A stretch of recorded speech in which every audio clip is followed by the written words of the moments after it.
Una vez más, feliz año nuevo para todos los que nos están sintonizando a través de este medio, Facebook, Vimeo, YouTube, en las redes sociales, en donde quiera que nos estén viendo. Gracias por estar con nosotros. Estamos comenzando una nueva serie que nos habla de un hombre en particular.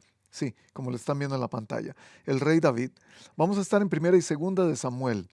Dos libros sumamente interesantes, libros que nos cuentan lo que nosotros creemos es la historia de David, pero en realidad es la historia de Dios. La historia de Dios revelada o anunciada a través de su siervo David. Pero este libro, compendio de dos libros en realidad, comienza con la historia de dos familias. La primera familia es la familia de Elcana. Elcana tiene dos esposas. Una se llama Penina, la otra se llama Ana. Ana no puede tener hijos y le ruega al Señor que por favor le dé un hijo. Y le dedica ese primer hijo al Señor. Más tarde tendrá más hijos, pero ese primer hijo va a ser dedicado a él. Este niño se llama Samuel. Esta es la primera familia. La segunda familia es una familia sacerdotal, la familia de Elí, el sacerdote a cargo en este momento. Él es el juez que ha estado eh, haciendo juicio y trayendo la palabra de Dios al pueblo de Israel por los últimos años. Él tiene dos hijos. Los hijos se llaman ah, Ofni y Fines, y los dos son corruptos. Los dos son sacerdotes por la línea sacerdotal, pero los dos tienen un récord de corrupción, ambos. Esta es la segunda familia con la que comienza el libro de Primera de Samuel. Las dos familias muy diferentes. En la familia de Elcana y Ana hay un nacimiento, el nacimiento de Samuel, su primer hijo, el siguiente profeta de Israel. En la familia de Elí, que es una familia de sacerdotes, hay muerte, porque los tres mueren a raíz de su ah, falta de fidelidad a Dios, de su desobediencia a Dios. Samuel eventualmente va a reemplazar a Elí, que es el profeta de Dios. Durante este tiempo hay batallas de los israelitas con sus enemigos. El arca del pacto es capturada. Además de ser capturada, ocurren algunos milagros sumamente interesantes que pueden leer en los primeros libros del libro de Samuel, de Primera de Samuel. Cuando el arca es capturada, una serie de pestes y de calamidades llegan al pueblo enemigo. Ellos dejan ir el arca con dos vacas jalando un carro, un carruaje, ah, y vuelve el arca a Israel. Después de esto, Israel empieza a pedir algo que nunca ha pedido antes. Empieza a pedir un rey. A pesar de que Dios es el rey de Israel, ellos empiezan a pedir un rey que puedan ver, un rey al que puedan ir, al que puedan tocar, un rey táctil. Se parece mucho a nosotros. Generalmente estamos pidiendo cosas que podemos ver, que podemos tocar. Piden un rey. Dios, en un acto, no sé si de misericordia y gracia, les da a Saúl, un hombre alto, fornido, que era o tenía todas las apariencias de un rey, y se los da a ellos. Y sin embargo, este Saúl, a pesar de ser el rey escogido por Dios de alguna manera y por Israel, no es la persona indicada, porque empieza a enseñar quién verdaderamente él es a través de su corazón, a través de la desobediencia, a través de hacer lo que él quiere y no necesariamente seguir lo que Dios quiere hacer. Y es en algún momento, después de haber hecho tres actos de desobediencia sumamente visibles delante de Dios, es ahí cuando Samuel lo tiene que enfrentar y decirle: Dios te ha quitado el reinado. La noticia no es muy agradable. Y es aquí cuando comienza nuestra historia de hoy. Cuando entra a la historia el nombre de David. Primera de Samuel, capítulo 16. Mientras estamos leyendo, vamos a ir escribiendo. Y si usted está con nosotros, una vez más, feliz año nuevo. Gracias por acompañarnos. Estamos aquí en la iglesia en Northcoast en Vista, sumamente emocionados por lo que Dios va a hacer este año. Saludos a la gente de Los Barriles en Baja California. Saludos a la gente que nos ve en diferentes lugares del mundo, en Colombia, en Costa Rica.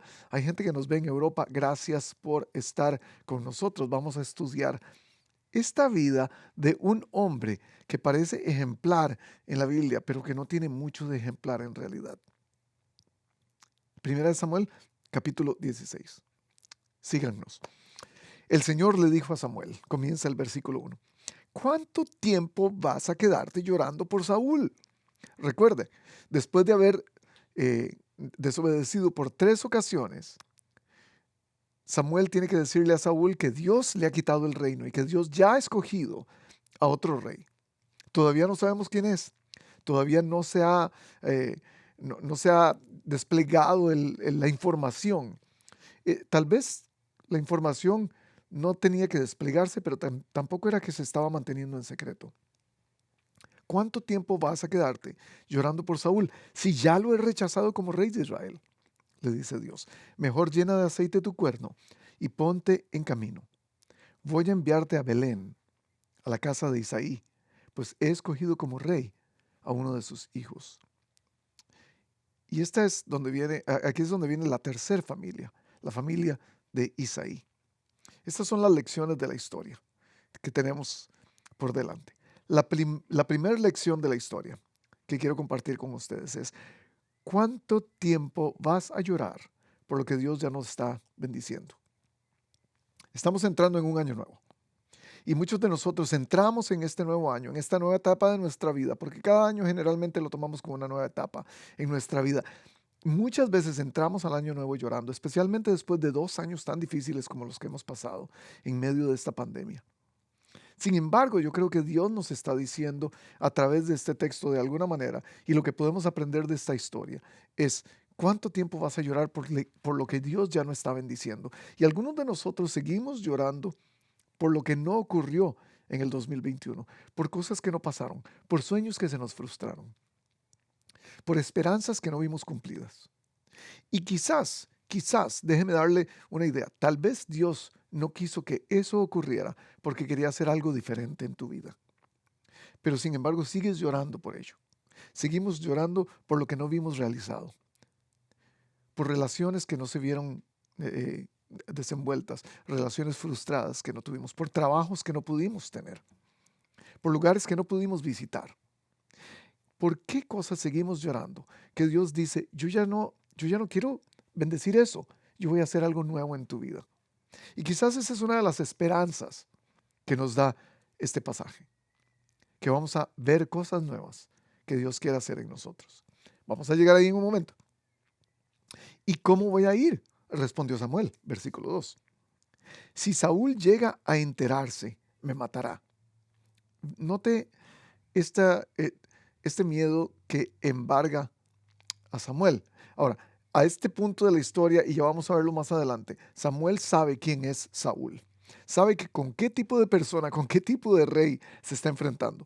Vamos a seguir leyendo para que ustedes puedan ver.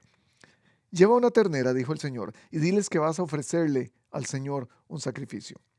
Invita a Isaí al sacrificio y entonces te explicaré lo que debes hacer. Pues ungirás para mi servicio a quien yo te diga.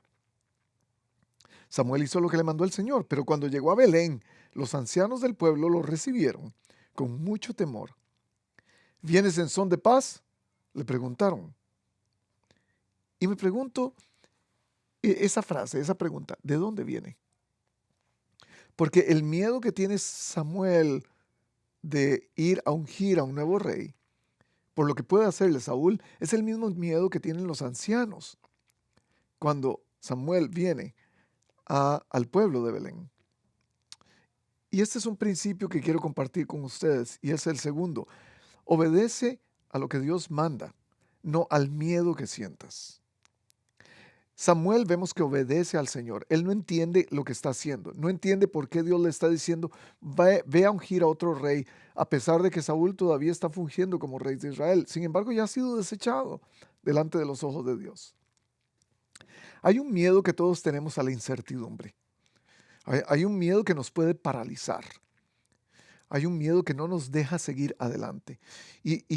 Esta es una oportunidad para que nosotros sepamos cualquier miedo que traigamos nosotros del pasado, del año pasado, de los meses pasados, de la semana pasada, de la hora pasada. Dios quiere quitarlo para que podamos obedecerle a Él. En obediencia podemos actuar. Y yo no sé, algunos de nosotros tenemos la idea, es que no sé si va a pasar, tengo miedo a que algo no pase en el futuro, tengo miedo a que pase lo que pasó atrás en la historia, en el pasado. Y entramos a la vida con miedo, pero Dios no quiere que actuemos por miedo. Él quiere que actuemos por lo que Él manda. Los ancianos tenían miedo por lo que podía traer el profeta. Y déjeme hablar aquí un poco acerca de los profetas, porque hoy entendemos la profecía como algo que nos habla de lo bueno que va a pasar generalmente. En el Antiguo Testamento los profetas hablaban de parte de Dios generalmente para traer calamidad, para traer una voz de advertencia, no una voz de, de bienaventuranza o de cosas buenas que le van a pasar o de bonanza. Generalmente la voz del profeta traía cosas negativas y es por eso que estos ancianos están con tanto miedo. El papel de los profetas hoy, de los profetas actuales, y voy a decirlo con mucho cuidado, es muy diferente. La profecía actual es, es manipulada de alguna manera para escuchar cosas que la gente quiere escuchar, para decir cosas, mensajes de Dios que la gente quiere escuchar, no necesariamente lo que Dios quiere. Samuel no estaba escuchando lo que él quería escuchar. Él no quería ir a ungir a otro rey y sin embargo estaba obedeciendo. Es por eso que es mejor hacer las cosas, por temor a Dios, no necesariamente por lo que sentimos nosotros mismos. Dios no está limitado por nuestro miedo al pasado, por lo que pasó atrás, por los traumas que tengamos. Dios no está limitado por eso para hacer cosas nuevas. Dios no está limitado por tu temor al futuro, por las cosas que no sabes, por las cosas que pueden o no pueden pasar, por el temor que tienes a cosas que no conoces. Dios no está limitado por esas cosas. Dios no está limitado por el miedo de otros. Dios no está limitado por tu miedo. Él hace grandes cosas a pesar del miedo. Yo me pregunto si Dios te ha estado pidiendo que hagas algo en este año para seguir su voluntad, para que seas obediente, para que hagas lo que Él manda y no lo que tu miedo manda. Yo no sé si Dios te ha dicho, deja esa relación, a pesar del miedo que tengas de dejar esa relación. Tal vez Dios está diciendo, cambia tu manera de actuar, cambia tu manera de hacer las cosas, a pesar del miedo que eso trae, el miedo a cambiar, el miedo a probar cosas nuevas. Tal vez Dios está diciendo, abandona esa mala costumbre, porque ahí es donde está tu comodidad, en tu mala costumbre, en tu tranquilidad, en tu pasividad, abandónala. Y quizás Dios te está diciendo, abandona tu miedo, abandona tu miedo de ser testigo de Cristo, de hablar acerca de mí, de dejar a los otros saber tu esperanza, de dejar a los demás saber que tú me sigues, que tú eres un seguidor de Cristo. Abandona tu miedo a seguir un grupo de vida y eso es lo que estamos haciendo en este momento en North Coast. Estamos abriendo grupos de vida una vez más en esta nueva temporada de invierno. Tal vez Dios te está diciendo a ti, persona, miembro que vienes a North Coast, deja tu miedo de estar con gente, deja tu miedo de pensar qué van a decir, me van a conocer exactamente quién soy. Abandona tu miedo, inscríbete en un grupo de vida. Abandona tu miedo, sirve en tu iglesia. Algunos pensamos, pero es que tengo temor de servir porque no sé cómo hacerlo, porque no estoy capacitado. Dios tal vez te está diciendo, deja de seguir haciendo lo que tu miedo manda y ahora haz lo que yo mando. Este es el año para dejar de tener temor. Temor a lo que no es o temor a lo que ha sido y empezar a tener temor a Dios y ser obedientes. Sigamos leyendo. Versículo 5. Claro que sí, dice Samuel. He venido a ofrecerle al Señor un sacrificio. Purifíquense y vengan conmigo para tomar parte en él. Entonces Samuel purificó a Isaí y a sus hijos y los invitó al sacrificio. Era todo un ritual Posiblemente Isaí no entendía qué estaba pasando, no entendía por qué había un sacrificio. La gente del pueblo no entendía por qué Samuel estaba ahí. Cuando llegaron, versículo 6, Samuel se fijó en Eliab, que es el primer hijo, y pensó sin duda que este es el ungido del Señor. Pero el Señor le dijo a Samuel, no te dejes impresionar por su apariencia, ni por su estatura, pues yo lo he rechazado. La gente se fija en las apariencias, pero yo me fijo en el corazón. Y aquí tenemos otra lección. La tercera lección para usted es: Dios actúa por su voluntad, no por nuestra vista.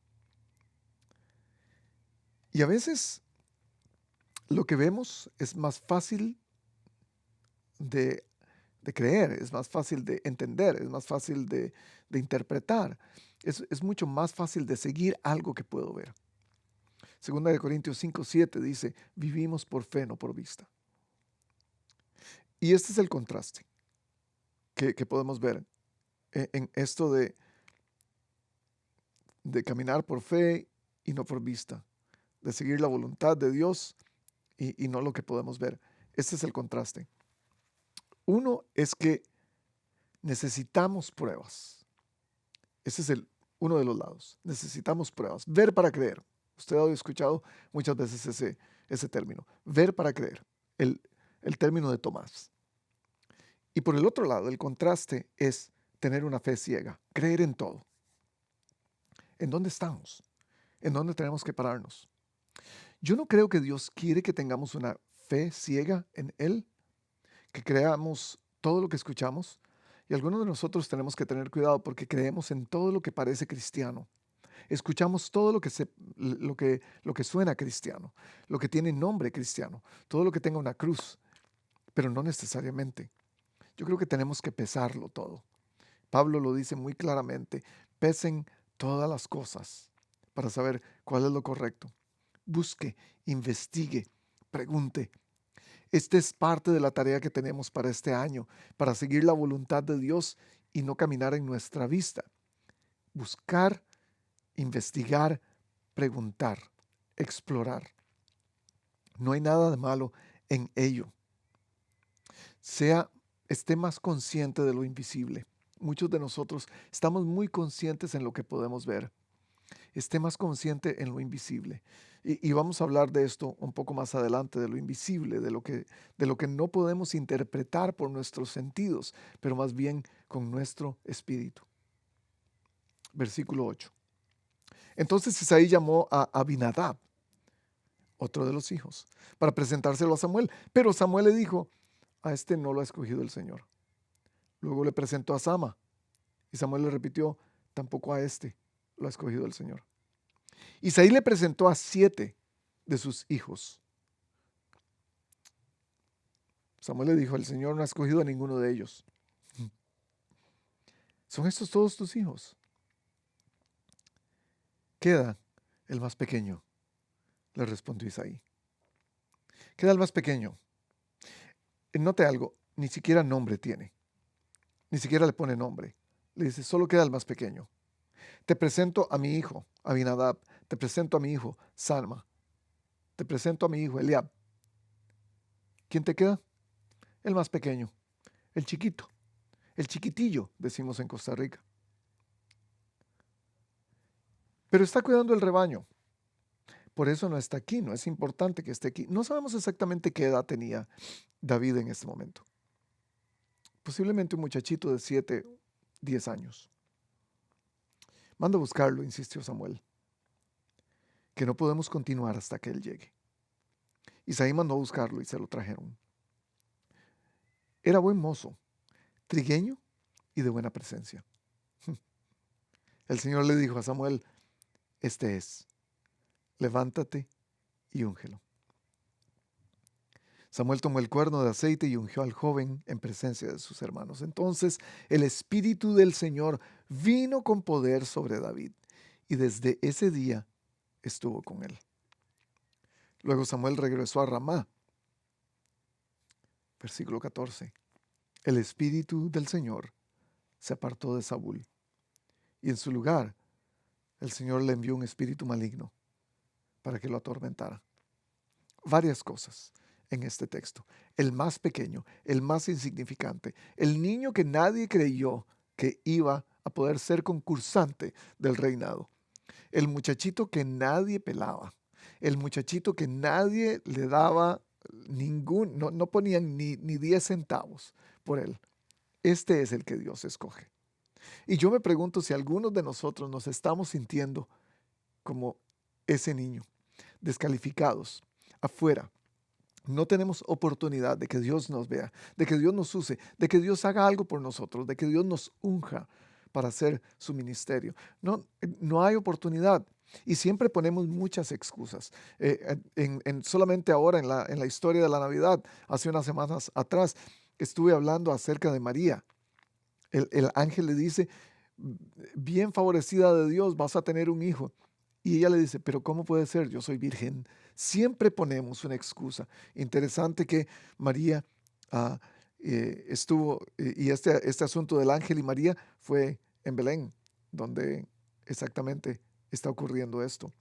Ah, pero siempre tenemos una excusa. Siempre vamos a poner una excusa para decir, Señor, ¿cómo puede ser que yo soy escogido tuyo? ¿Cómo puede ser que yo pueda hacer algo por ti? ¿Cómo puede ser que yo pueda servirte? Uno de los más importantes aspectos de este texto, es que el Espíritu de Dios estuvo con el más pequeño, con el menos pensado, con el insignificante. El Espíritu de Dios estuvo con él. Y al mismo tiempo se apartó de Saúl, se aparta del rey, del que todos ven, del que todos creen, del que tiene toda la apariencia. Si no tenemos el Espíritu de Dios, yo creo que lo que tenemos es un espíritu que nos atormenta. Es lo que le pasa a Saúl, perdón. El Espíritu de Dios se va de él, ya no está con él. Es el rey, pero ya no tiene la compañía de Dios. Y es interesante que este Espíritu de Dios lo atormentaba, este Espíritu de parte de Dios. Vamos a llegar ahí en un momento. Pero bueno, hay un versículo en 2 Corintios 3:17 que dice, donde está el Espíritu de Dios, hay libertad. Y yo no sé si usted no se ha sentido libre últimamente.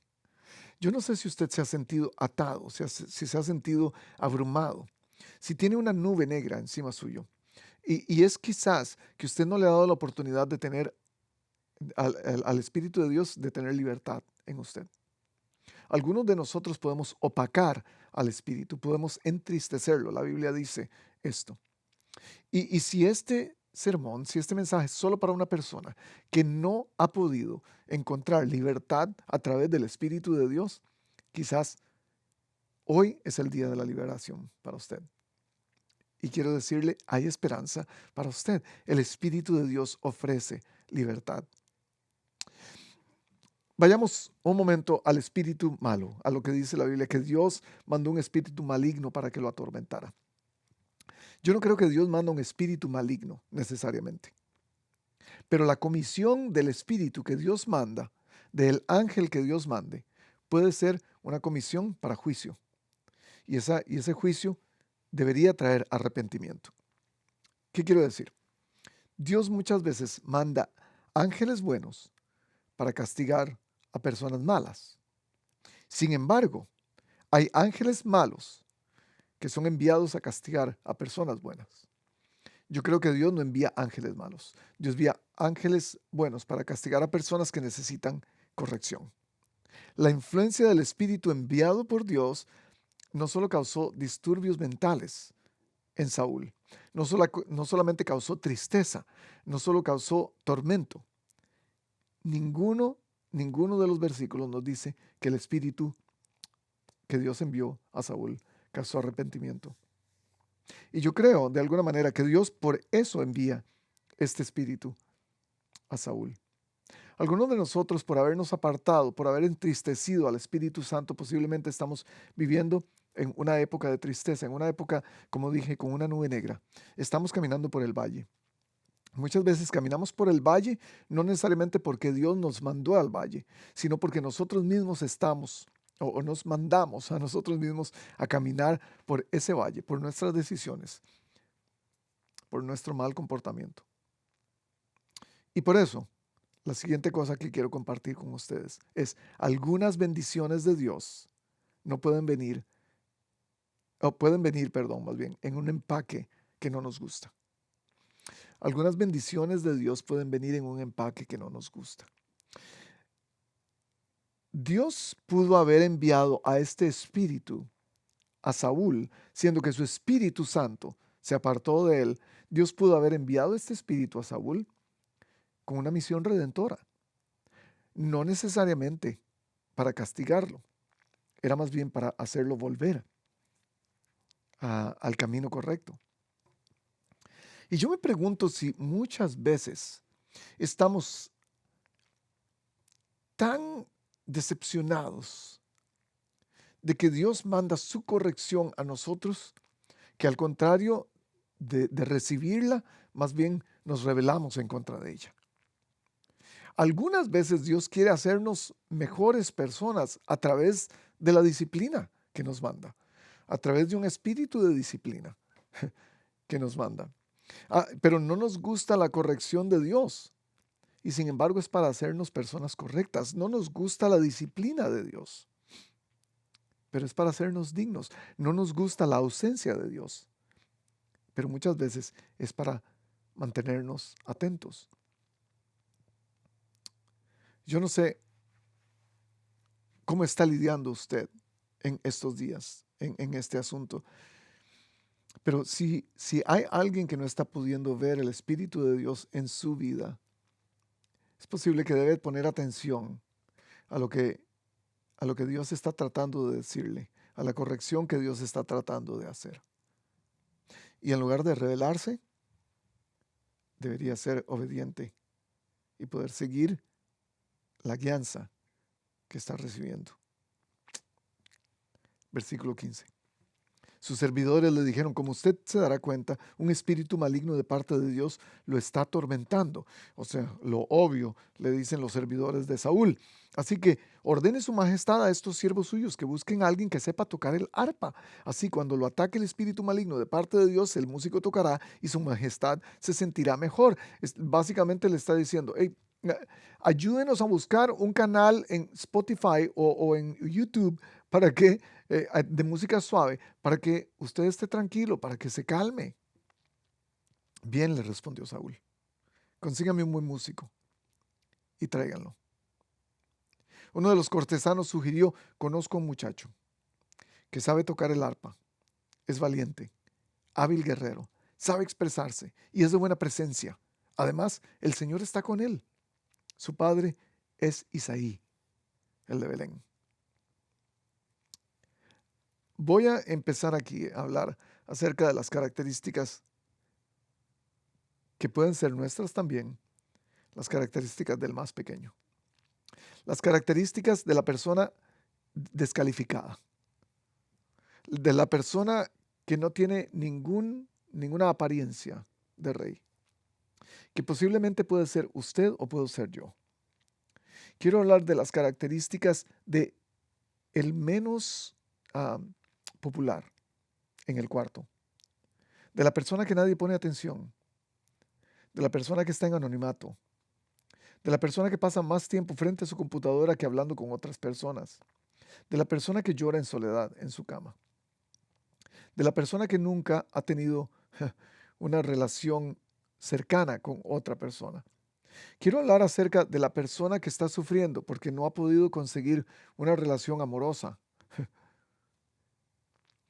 Estoy hablando de la persona que ha sido abandonada por sus padres o que ha tenido experiencias dolorosas en los últimos años que lo han hecho estar en aislamiento.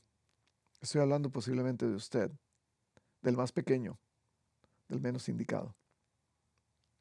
Y las características que estos siervos de Saúl le dan a él acerca de la persona que ellos han encontrado, posiblemente se pueden identificar con usted. Y usted me va a decir, ¿cómo puede ser eso? Si pasó con el más pequeño en esta historia, puede pasar con usted también. Recuerde, David tiene en contra varias cosas, en su contra, varias cosas. Es el menor, no tiene nombre, no le han dicho el nombre todavía. Ah, y algunos de nosotros nos sentimos así, sin nombre, pequeños. Y a pesar de eso, a través de estas características por las cuales quiero pasar, Dios tiene una tarea particular para usted. Empecemos. La primera cosa que dicen los siervos de, de Saúl es, sabe tocar el arpa. La primera cosa que quiero decirle con esto es, tú tienes un talento particular. Hay un talento que Dios te dio. Hay un talento natural que tú tienes, que nadie más tiene, que solamente tú tienes. Am, yo creo que no todos los pastores de ovejas en ese tiempo podían tocar el arpa como la tocaba David, porque era conocido por cómo hacía su música, cómo tocaba su música. En este momento quizás era un muchacho de 15 años, 17 años. Era un jovencito, era un don nadie en ese momento. Los niños en esa cultura eran considerados como nadie hasta que llegaban al punto de adultez, que él estaba llegando a ese punto, a sus 15 o 17 años. ¿Cuál es su talento particular? ¿Qué es lo que usted sabe hacer tan bien que otras personas lo pueden notar? El talento particular que cada uno de nosotros tiene tres aspectos. Número uno, es obvio. Los demás lo notan. Se nota que usted sabe dibujar bien, se nota que usted sabe hacer música bien, se nota que sabe hablar bien, se nota que usted sabe acerca de diseño de interiores muy bien, se nota que usted sabe cortar el cabello muy bien, se nota que usted sabe hacer ropa. Hay un talento particular que es obvio, es reconocido por los demás. Los demás saben que usted es bueno en hacer eso y repetidas veces se lo dicen. El segundo aspecto de su talento particular es que usted lo practica constantemente. No es algo que usted hace y que hizo una vez y alguien le dijo, ay, pero qué bien que juegas al fútbol. Y solamente porque lo hiciste una vez y estabas poniendo empeño en ello. No, esto es algo que usted practica frecuentemente, su talento. Está perfeccionándolo. Si usted canta, canta constantemente. Si usted juega fútbol, juega constantemente. Si usted hace ropa o cose ropa, usted lo hace constantemente. Es algo que practicas. Y el tercer aspecto de su talento es que es natural. Vino sin haberlo aprendido, en realidad. Algunos de nosotros ah, tenemos el talento musical y vino solo. En mi caso vino completamente solo. Yo aprendí por mí mismo en mi casa tocando la guitarra. Y no es que soy muy bueno en realidad, pero por lo menos sé que tengo el talento para tocar la guitarra. Algunos de ustedes tienen talentos diferentes que el mío. Y eso es lo que los hace particulares. Yo me pregunto, ¿qué tal si este es el año en que Dios quiere mostrarte tu habilidad y empezar a explotarla, empezar a hacerla más grande? ¿Qué tal si este es el año para desarrollarla, para, para ir a otros lugares, para crecer en esta habilidad que Dios te dio? ¿Qué tal si este es el año para que tu habilidad sea usada en el reino de los cielos, sea usada para los planes de Dios? David ni se imaginaba que tocar el arpa lo iba a llevar al palacio del rey. Ni se imaginaba. Usted no se imagina lo que Dios puede hacer con su talento. Úselo, desenvuélvalo, reprodúzcalo para el reino de los cielos. La segunda cosa que tenía David es que es valiente. Es un hombre valiente. Dios no nos hizo cobardes. Dios no te hizo un cobarde. Te hizo una persona valiente. Ahora, ¿qué significa la palabra valiente? No significa que no tiene miedo. Los valientes tienen miedo, pero los valientes saben enfrentar su miedo para hacer algo con ello. Y una persona valiente sabe actuar o ha aprendido a actuar a pesar de su miedo para llevar a cabo algo más grande que su miedo, para poder superarlo y aún ir más allá de su miedo. Todos tenían miedo en esta historia. Mucha gente tenía miedo. Samuel tenía miedo de perder a Saúl. Recuerda, es porque sigues llorando por Saúl. Caramba, para de llorar. No solamente tenía miedo de eso, tenía miedo de que Saúl se enojara también, si sabía que él iba a ungir a David como rey. Los ancianos tenían miedo de lo que podía decir Samuel. Uy, viene el profeta, nos va a decir alguna barbaridad, va a traer plagas, va a traer alguna maldición. Saúl tenía miedo, miedo por el espíritu que tenía miedo de perder su reino, tenía miedo de escuchar lo que Samuel le dijo acerca de que ya había sido destituido de su reinado. Ah, yo creo que todos tenían miedo de alguna manera, todos tenemos miedo. ¿Cuál es el tuyo?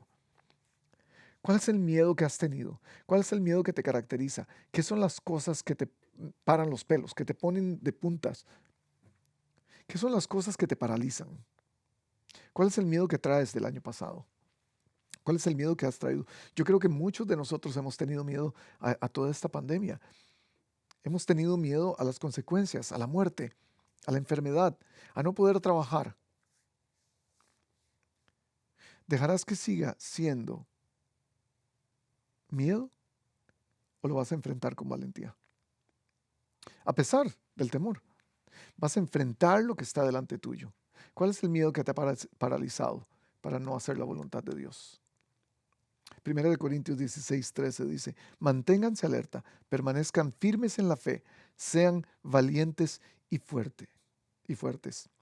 La valentía, como el talento musical, debe practicarse para fortalecerse y se demuestra en medio del miedo, no en medio de la calma. Usted solamente puede ser llamado valiente cuando actúa a pesar del miedo. De otra manera, ¿qué valentía hay? ¿En qué área necesitas tener más valor? ¿En qué área de tu vida necesitas saberte valiente? Al enfrentar el futuro, al pensar en el pasado, tal vez al responder al llamado de Dios, al expresar tu fe más abiertamente, ¿en dónde necesitas más valor? Mi oración es que el Señor te ayude a poner en práctica tu valentía. Tercer cosa, estás en guerra constante. Dice que es un hábil guerrero. Todos estamos en una guerra constante. Él no solamente sabía pelear, era un muchacho de 15, 17 años, ya había aprendido a pelear, pero lo había hecho hábilmente. Algunos de nosotros solamente sabemos pelear, nos encanta pelear, nos encanta escribir en Facebook y responder a cualquier cosa que está en contra de lo que nosotros creemos. Algunos de nosotros nos encanta discutir. Maridos, algunos de nosotros nos encanta pelear con nuestra esposa o estamos demasiado metidos en este ambiente de pelea que solamente eso es lo que hacemos. Algunos confiamos demasiado en nuestra capacidad de pelear y creemos que podemos hacerlo siempre, pero no somos hábiles. Yo creo que estamos peleando con las cosas incorrectas muchas veces. Am, Estamos peleando en contra de personas. Estamos luchando con gente en lugar de luchar con lo que la Biblia dice que es verdaderamente lo que tenemos que luchar. Algunas veces tenemos que luchar con cosas internas. Debo luchar con mis adicciones, con mis malas costumbres. Debo luchar con mi carácter, con mi falta de disciplina. Y nos ponemos a pensar, no, es que yo soy fuerte y puedo enfrentar la tentación. Algunos de nosotros debemos luchar con nuestras tentaciones. Yo diría, la mayoría de nosotros. Es aquí donde yo pienso que ser hábil guerrero significa mucho, porque tenemos que desarrollar un talento para saber cómo pelear. Usted tiene que desarrollar un talento para saber cómo pelear con su esposa, con su esposo, y para hacerlo bien. Estoy hablando de relaciones, pero también tenemos que desarrollar un talento para saber cómo pelear contra lo que verdaderamente a Dios le importa que peleemos. Hay dos preguntas. ¿Contra qué estás luchando? ¿Qué es lo que te tiene en guerra frecuentemente? ¿Estás luchando constantemente contigo mismo, con otras personas? ¿Con qué estás luchando? La segunda pregunta es, ¿por qué peleas? ¿Cuál es tu estandarte? ¿Cuál es la visión? ¿Cuál es la causa? ¿Cuál es la razón? Efesios 6:12 dice esto. Nuestra lucha no es contra seres humanos, sino contra poderes, contra autoridades, contra potestades que dominan este mundo de tinieblas, contra fuerzas espirituales malignas en las regiones celestiales. Esta es la lucha que estaba enfrentando Saúl, posiblemente. David, un muchacho mucho más joven que él, bien entrenado, con la habilidad. Tenga cuidado de luchar con enemigos que son más inteligentes que usted, porque saben pelear mejor que usted. Tenga cuidado de luchar contra potestades. Y estoy hablando porque la lucha se lleva a cabo en la mente y en el corazón. Estos son los dos lugares donde se lleva a cabo la lucha más grande nuestra. Y a veces el enemigo es más hábil para ganar esas batallas que nosotros. Aprenda a pelear, sea hábil, sea hábil. No podemos seguir perdiendo batallas y seguir sintiéndonos pequeños. Las últimas cosas. Dicen los empleados de Saúl que ese muchacho sabe expresarse. Número 4, tu voz cuenta si la usas bien. Y yo creo que algunos de nosotros no usamos nuestra voz bien. Usamos nuestras palabras para hacer cosas o decir cosas que no tienen sentido muchas veces. ¿En qué estás usando tus palabras? ¿En chismes o las estás usando para levantar el reino de los cielos? No es lo que se dice, sino cómo se dice. Ese es el dicho. Un muchacho de 15 años o de 17 años ya sabía hablar bien, ya sabía expresarse. Algunos de nosotros tenemos 50 años, más de 50, y no sabemos todavía expresarnos. No sabemos expresarnos con otras personas, no sabemos decir las cosas hacia otras personas, no sabemos pelear con nuestras palabras con otras personas porque no somos hábiles todavía. No sabemos hablar con Dios todavía, no sabemos orar bien, no sabemos cómo expresarnos con Él, no sabemos cómo llegar a Él para hablarle honestamente. Su voz cuenta si la usa bien. La siguiente cosa, buena presencia. Era bonito. Yo creo que esto nos dice, usted puede ser atractivo. Puedes ser atractivo. No estoy hablando solamente de apariencia física, obviamente. Es interesante que el más pequeño, el más insignificante, era el más guapo. El menor de la familia era el más guapo. Yo soy el menor de mi casa. Obviamente, no salí como el más guapo. Pero la Biblia dice que todos somos hechos a semejanza de Dios, a imagen y semejanza de Dios. Génesis 1:27. ¿Cómo entonces la gente puede ver a Dios a través tuyo? Y aquí es donde está la apariencia. Vamos a ser bellos, vamos a ser atractivos si la gente puede ver a Dios en nosotros. ¿Cómo te ve la gente? No solo en lo físico, sino en tu presentación total. ¿Cómo es que te ves tú a ti mismo para que la gente pueda verte de alguna manera en particular? ¿Eres atractivo a otros? ¿O más bien la gente trata de evitarte? ¿Eres atractivo físicamente? ¿Tratas de cuidar tu físico delante de Dios? ¿Eres buen administrador de lo que comes, de cómo te vistes, de tu higiene personal? Todo esto toca el Evangelio. El Evangelio toca nuestra vida total. Eres atractivo internamente, la gente quiere acercarse a ti, la gente tiene confianza en ti y no solamente escucha tus palabras porque hablas y hablas y hablas y no puedes parar. La gente quiere estar contigo o no. Toma en cuenta eso. ¿Cuánta gente pide que pases tiempo con ellos? ¿Qué vas a hacer con todo esto? ¿Estás consciente de ti mismo, de cómo te ve las demás personas para presentarte atractivo a ellos, para ser un buen reflejo de lo que Dios es en tu vida? Terminemos de leer y vamos a ir cerrando. Versículo 19. Entonces Saúl envió unos mensajeros a Isaí para decirle, mándame a tu hijo David, el que cuida el rebaño, el chiquitito, el pequeño. Isaí tomó un asno, alimento y un odre de vino y un cabrito, y se los envió a David por medio de su hijo. Se los envió a Saúl por medio de su hijo David. Cuando David llegó, quedó al servicio de Saúl, quien lo llegó a apreciar mucho y lo hizo su escudero. Luego Saúl le mandó este mensaje a Isaí, permite que David se quede en mi servicio, pues me ha causado muy buena impresión. Cada vez que el espíritu de parte de Dios atormentaba a Saúl, David tomaba su arpa y tocaba. La música calmaba a Saúl y lo hacía sentirse mejor. Y el espíritu maligno se apartaba de él. Hay una característica que Saúl no tiene, pero David sí tiene. Una característica que Saúl perdió y ahora David tiene. Y es, Dios estaba con David.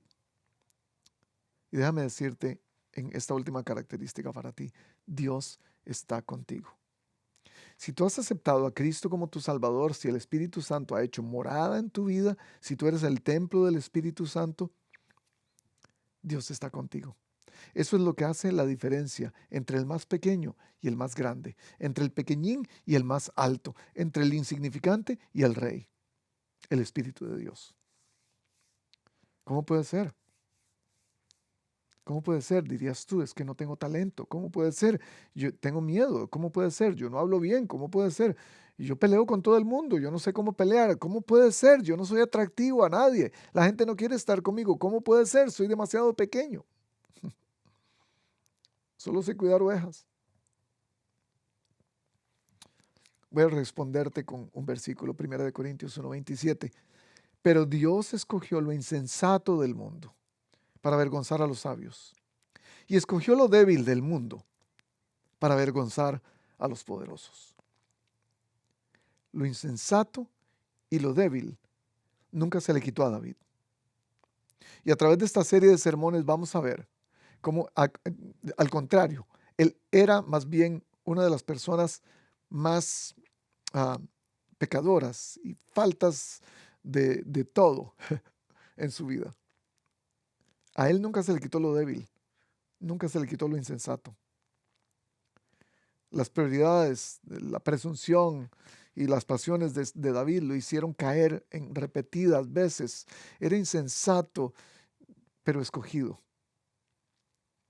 Era débil, pero valiente. Era pequeño, pero no fue pasado por alto. Todo eso porque el Espíritu del Señor estaba con él. Y déjeme decirle, ese es su caso. Si el Espíritu de Dios está con usted, usted nunca va a ser más pequeño. O nunca va a ser tan pequeño. Nunca va a ser tan insensato. Nunca va a ser tan débil. Cada vez que David estaba con Saúl, el espíritu malo se apartaba de él. Yo me pregunto si eso pasa cuando entramos a un cuarto. La gente se da cuenta por nuestro atractivo, por nuestras palabras, por cómo nos manejamos, que un espíritu bueno entra y traemos algo bueno en nosotros. Y nuestra presencia marca la diferencia. No tenemos que saber mucho, no tenemos que ser mucho. Ya Dios te ha escogido, ya Dios nos ha escogido y nos ha llamado a hacer algo especial. 1 Corintios, una vez más, 26 al 29. Consideren, hermanos, su llamamiento. No son muchos sabios según la carne, ni muchos poderosos, ni muchos nobles. Ustedes no son mucho, son pequeños. Más bien Dios ha elegido lo necio del mundo para avergonzar a los sabios y lo débil del mundo ha elegido Dios para avergonzar a lo fuerte. Dios ha elegido lo vil del mundo y lo menospreciado, lo que no es, para deshacer lo que es, a fin de que nadie se jacte delante de Dios. Este es el principio del relato de esta historia. La historia que no es la historia de David, es la historia de Dios. Él es el protagonista. Y significa que Dios va a usar cualquier persona, por más pequeña que sea, por más débil que sea, por más insignificante que sea. Dios te va a usar para llevar a cabo su historia. ¿Estás dispuesto? Yo espero que sí. Nos vemos la próxima semana.